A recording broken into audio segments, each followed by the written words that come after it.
Saludos amigos, saludos amigas, saludos vecinos, saludos vecinas.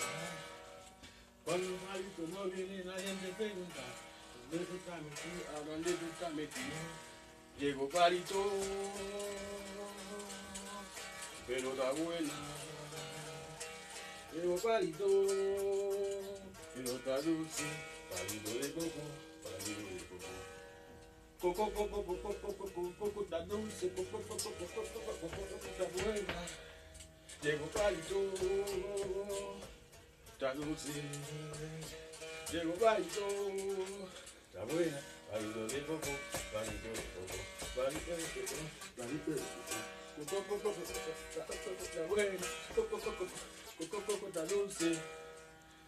Amiga baila palito, amiga baila palito, amiga baila palito.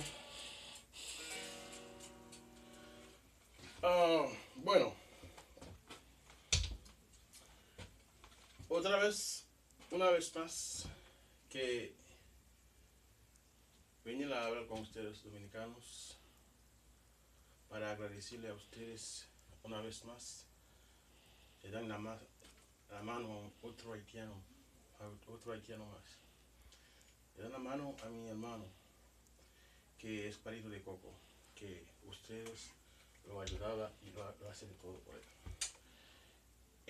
Cuando estaba joven, muy joven, había Felipe Combe,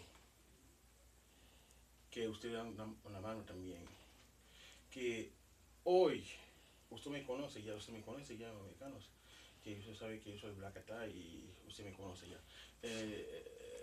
Yo hago este video para agradecer a ustedes porque yo sé que ustedes son buena gente. Por eso hago este video para agradecer a ustedes que cuando ustedes ayudan a mi gente, a mi familia, a mi pueblo así, a mí me encanta ver eso, que me fascina ver eso y a mí me encanta ver que cuando una persona ayuda a otro. Y así en este video que estoy agradeciendo a ustedes que una vez más